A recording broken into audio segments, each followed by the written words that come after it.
같이 자리에서 일어나셔서 오늘 하나님 주시는 성경 말씀 함께 합독하도록 하겠습니다. 사도행전 22장 13절부터 우리 18절까지 한 목소리로 함께 합독하겠습니다. 그가 나를 찾아와 곁에, 우리 다시 한번 읽도록 하겠습니다. 시작. 그가 나를 찾아와 곁에 서서 형제 사울이여 눈을 뜨시오 하고 나에게 말하였습니다. 그 순간에 나는 시력을 회복하여 그를 쳐다보았습니다. 그때 아나니아가 내게 말하였습니다. 우리 조상의 하나님께서 당신을 택하셔서 자기의 뜻을 알게 하시고 그 의로우신 분을 보게 하시고 그분의 입에서 나오는 음성을 듣게 하셨습니다.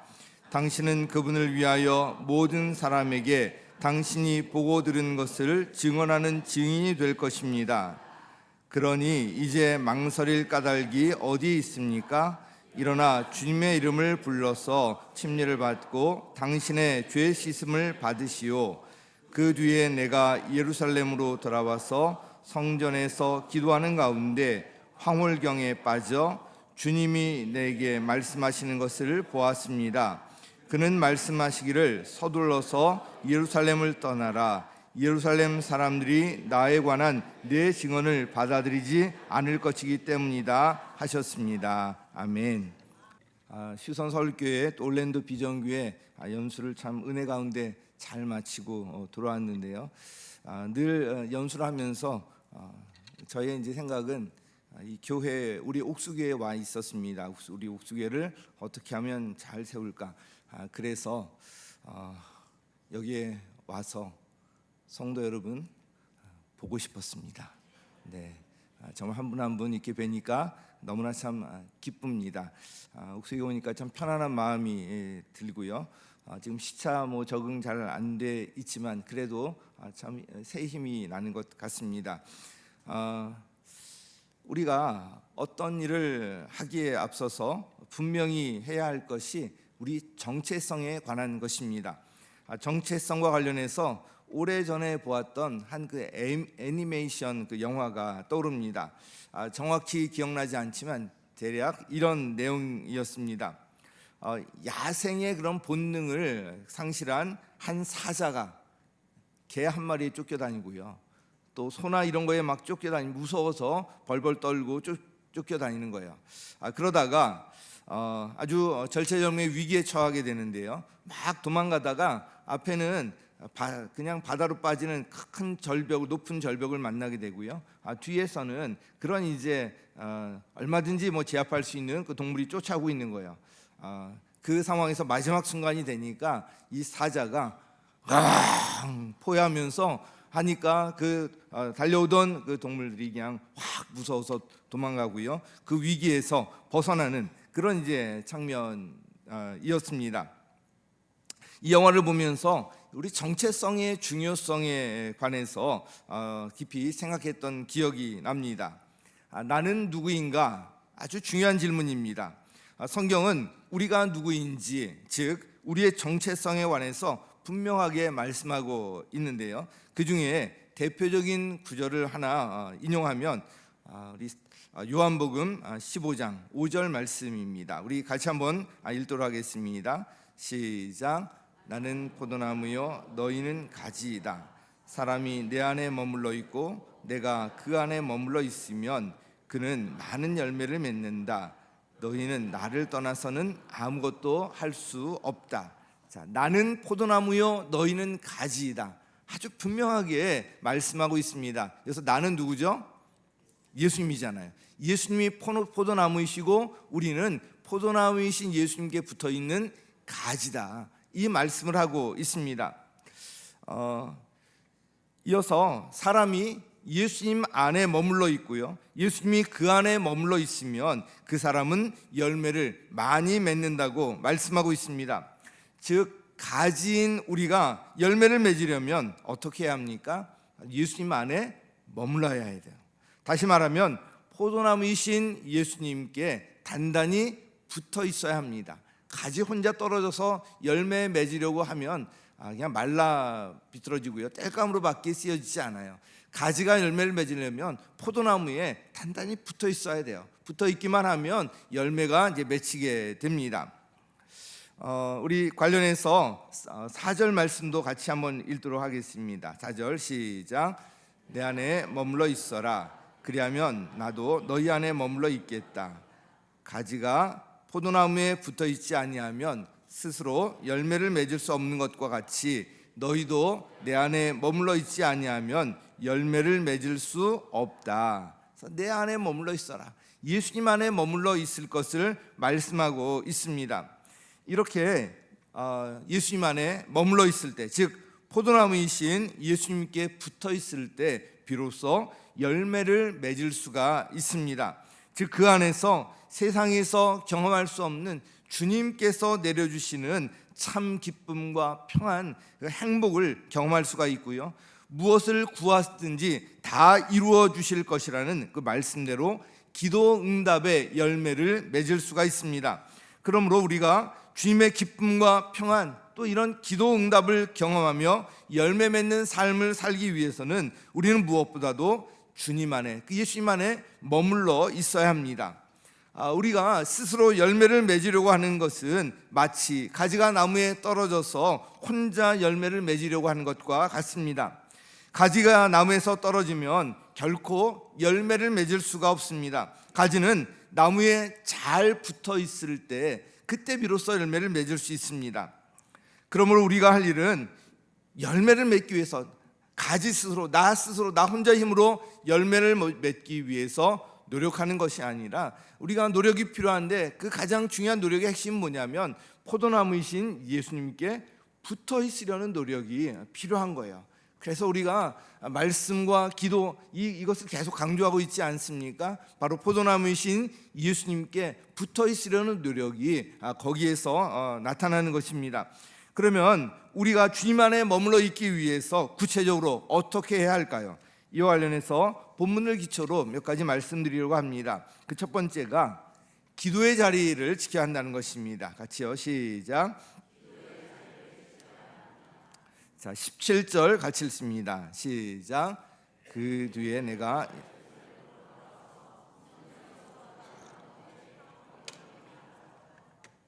자, 이 말씀을 보려면 그 배경을 좀 알 필요가 있는데요, 간단히 한번 말씀드리도록 하겠습니다.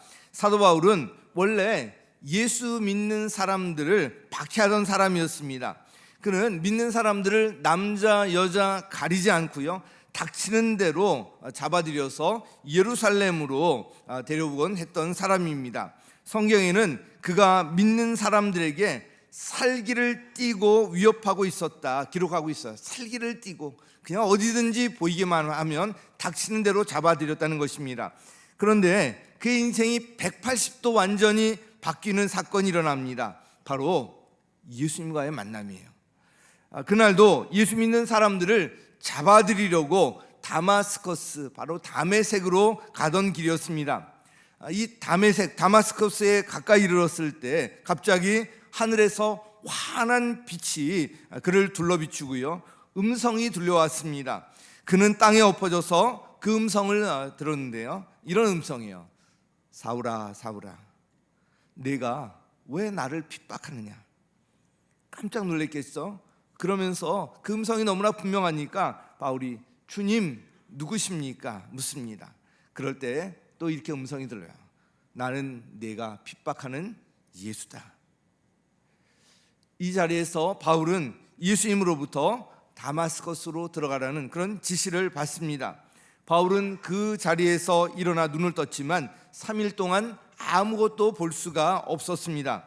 사도 바울은 사람들의 도움을 받아서 예수님이 지시하신 대로 그 다마스커스로 들어갔는데요, 거기에서 아나니아를 만나서 그의 안수를 받고 마침내 그의 시력이 회복되게 됩니다.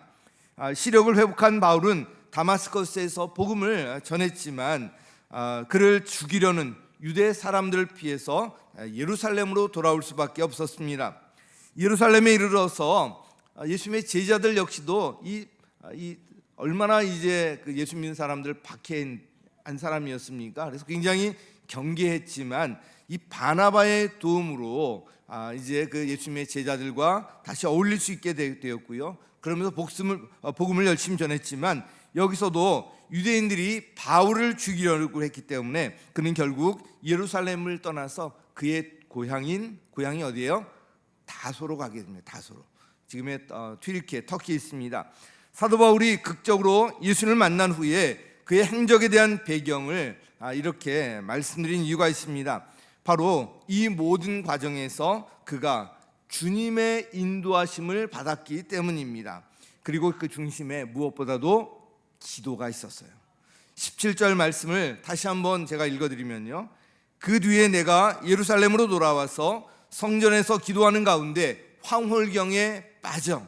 어디에서 기도했다고요? 성전에서. 성전 뭘 해요? 기도했습니다. 사도 바울이 예수님의 제자로 세워졌던 가장 중요한 도구는 그의 학문이 아니었습니다.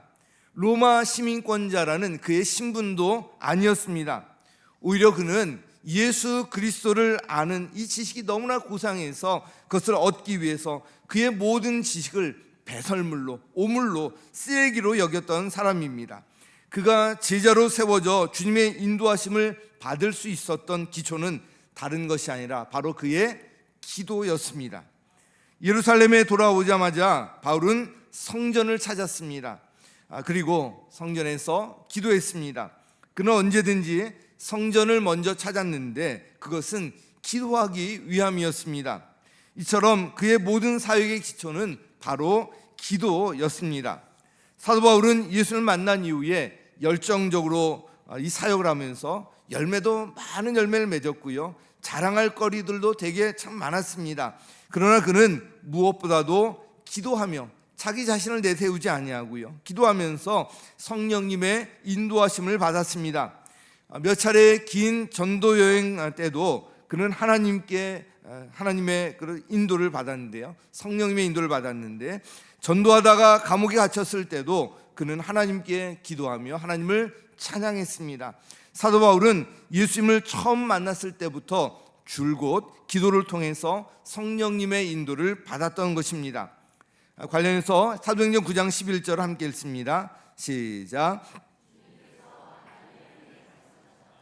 일어나서 곧은 길에 가서 유다의 집에서 사울이라는 다소 사람을 찾아라.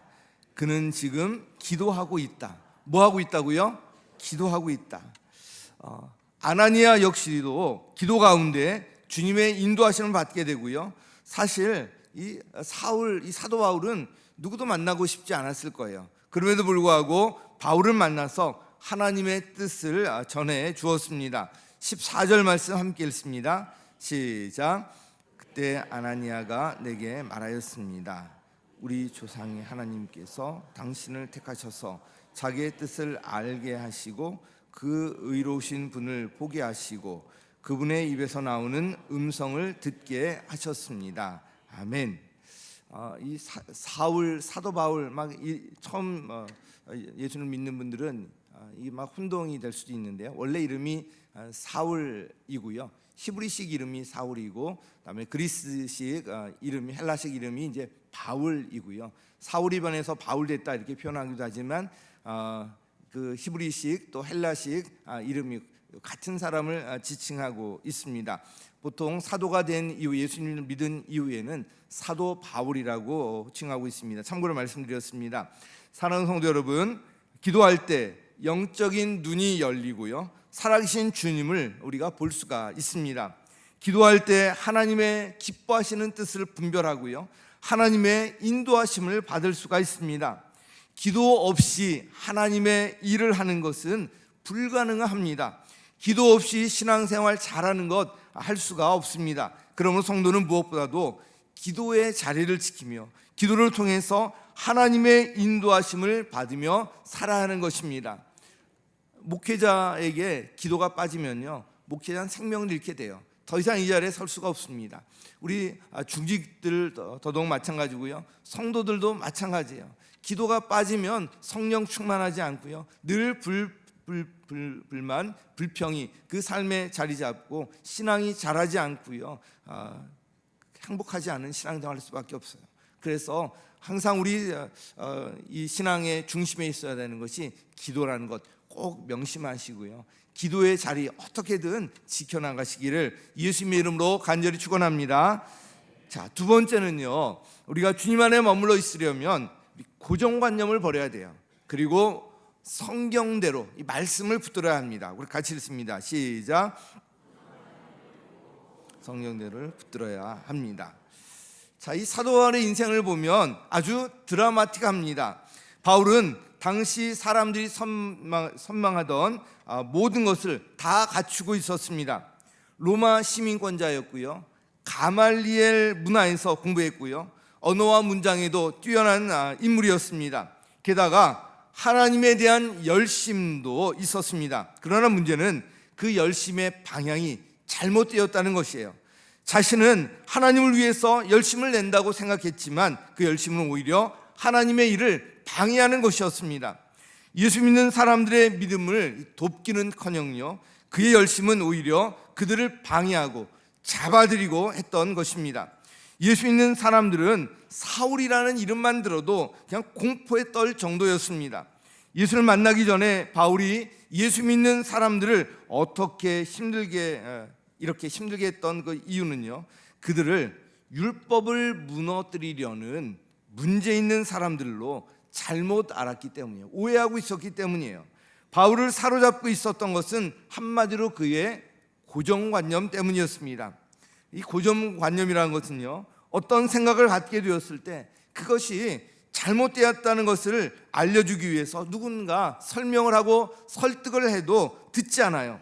상황이 바뀌어도 그의 생각을 바꾸지 않습니다. 그런 이제 고착된 사고방식이 바로 이 고정관념인데, 이 고정관념 이걸 여기에 이제 고집하면서 사로잡히면 참 답이 없습니다.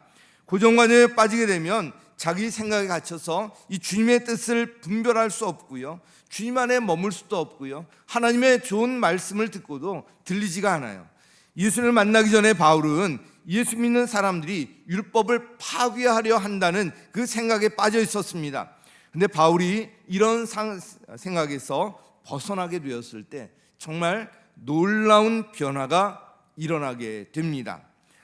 새롭게 변화되어서 완전히 정반대의 삶을 살게 되었던 것입니다. 예수 믿는 사람들을 박해했던 그가 오히려 평생 동안 순교하기까지, 마지막 순교하기까지 예수님을 증거하며 살았던 것입니다. 무엇이 바울을 이렇게 변화시켰을까요? 바울을 변화시켰던 것은 그의 학문이 아니었습니다. 논리적 설득이나 언변도 아니었습니다. 그것은 바로 부활하신 예수님으로부터 받은 이 복음의 말씀이었습니다. 예수님을 만난 이후에 그가 복음의 눈을 뜨게 되자 그의 삶이 완전히 변화되었던 것입니다. 우리 관련해서 13절 말씀 같이 읽습니다. 시작. 곁에 서서 형제 사울이여 눈을 뜨시오 하고 나에게 말하였습니다. 그 순간에 나는 시력을 회복하여 그를 쳐다보았습니다. 육체적으로 보이지 않던 이 시력을 회복하는 순간이었지만 이 말씀은 바울의 영적인 눈을 뜨면서 새롭게 변화하는 그런 순간이기도 했습니다. 복음에는 이런 놀라운 능력이 있습니다. 형제 사울이여 눈을 뜨시오. 성도 여러분, 영적인 눈을 뜨시기 바랍니다. 네. 영적인 눈을 뜨시고요, 지금 핸드폰을 보면서 다른 일을 하는 분들 내려놓으시고 이 시간 하나님 앞에 집중하시기 바랍니다. 졸음 오는 분들, 이런 말 할 때 졸음이 깨죠. 이제부터 집중하시면 돼요. 우리 사도행전 9장에서는 눈에서 비늘 같은 것이 떨어져 나갔다고 하고 있습니다. 우리 사도행전 9장 18절 함께 읽습니다. 시작. 곧 사울의 눈에서 비늘 같은 것이 떨어져 나가고 그는 시력을 회복하였다. 그리고 그는 일어나서 침례를 받고 눈에서 비늘 같은 것이 떨어져 나갔다. 바울의 영적인 눈을 가리고 있었던 것, 복음의 눈을 뜨지 못하게 하고 있었던 것, 마침내 그 모든 것이 떨어져 나가는 그런 순간을 실감 있게 표현하고 있습니다. 바울이 예수님에 대한, 그리고 예수 믿는 사람들에 대한 이 고정관념에서 벗어나는 순간이었습니다. 복음의 눈을 뜨고 주님 안에 머물러 있으려면 이처럼 자신 안에 굳어져 있는 이 고정관념, 고집을 버리고요, 하나님의 말씀을 붙들어야 합니다. 한편 이 예루살렘 사람들에게는 바울에 대한 오해와 이 고정관념이 있었는데요. 우리 18절 말씀 같이 읽습니다. 시작.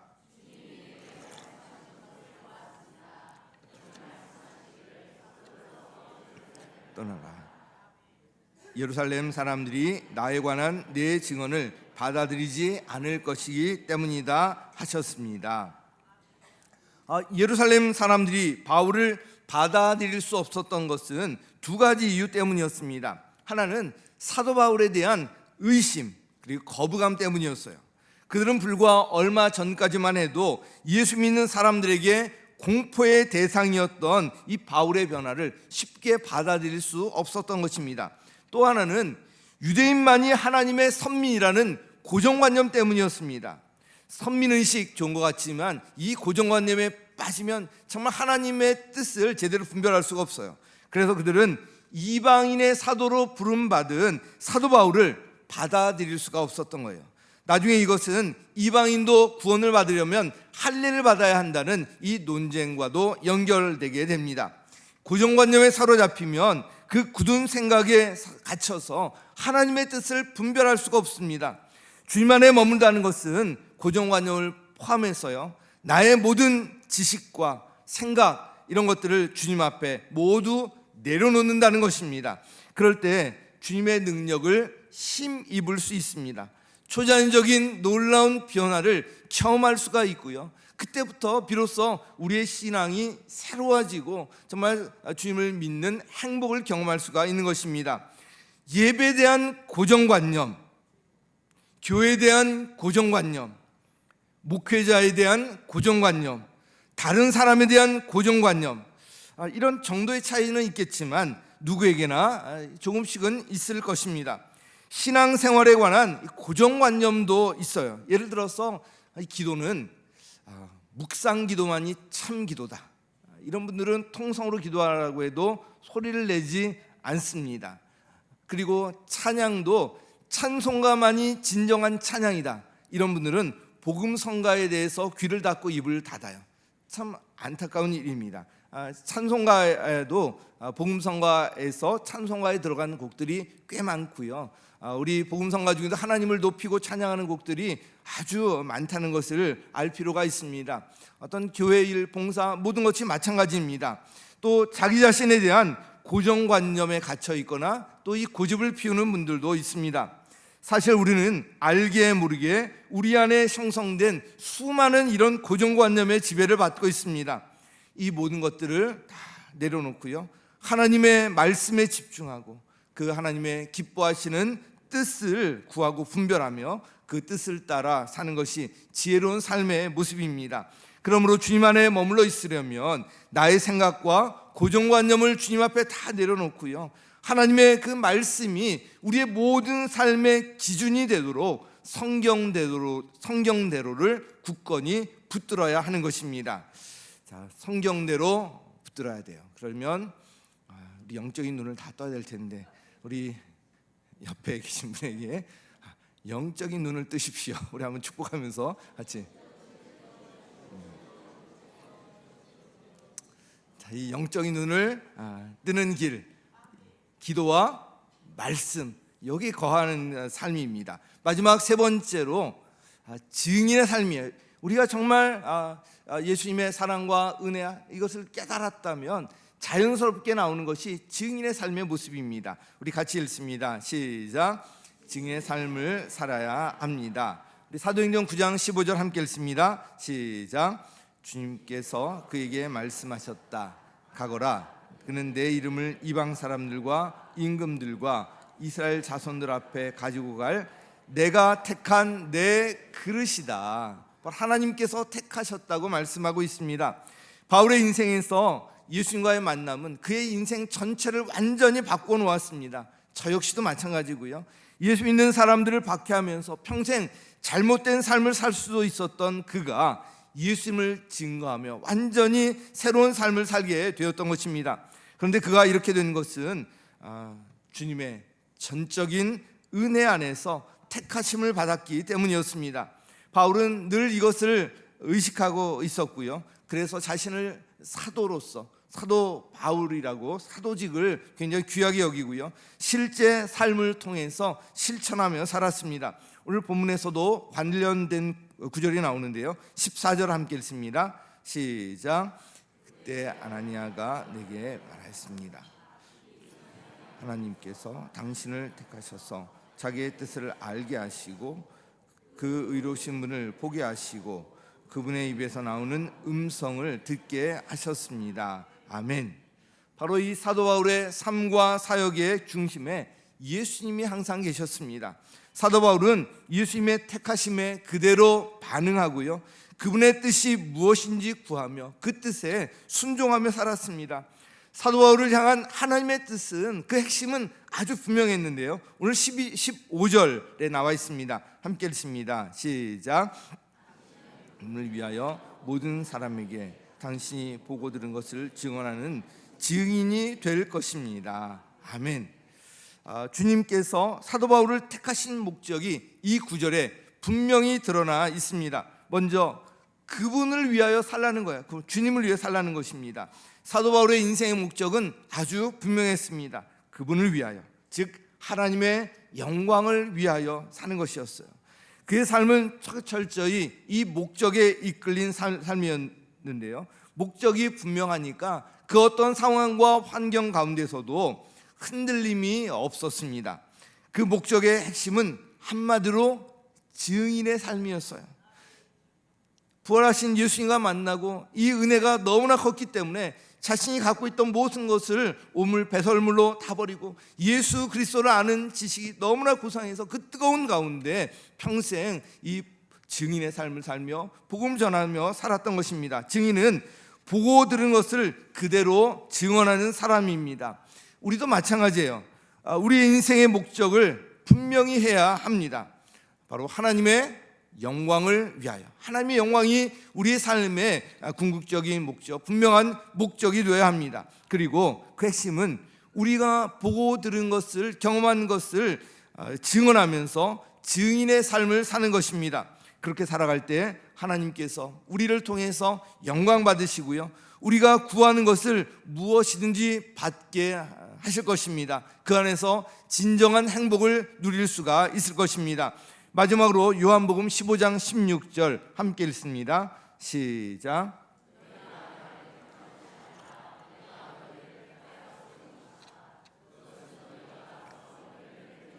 그 열매가 언제나 남아있게 하려는 것이다. 그리하여 너희가 내 이름으로 아버지께 구하는 것은 무엇이든지 다 받게 하려는 것이다. 아멘. 우리 주님께서 우리를 택하여 세운 목적이 뭐라고요?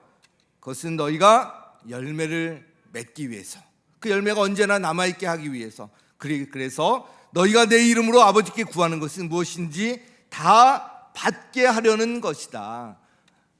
우리 주님께서는 우리가 기도할 때 기도 응답 받기를 원하세요. 우리가 정말 열매 맺는 삶을 살기를 원하시고요, 우리가 정말 진정으로 행복하기를 원하세요. 그래서 우리를 주님께서 택하여 세우신 것입니다. 오늘 주님 안에 머물러시려면 이라는 제목으로 그러기 위해서 어떻게 해야 될 것인지 세 가지 말씀드렸는데요. 첫째로 이 기도의 자리를 지켜야 한다는 것입니다. 이 결단이 여러분 가운데 있길 바랍니다. 두 번째로 우리 고정관념 다 내려놓고 버리고요, 성경대로를 붙들어야 한다는 것입니다.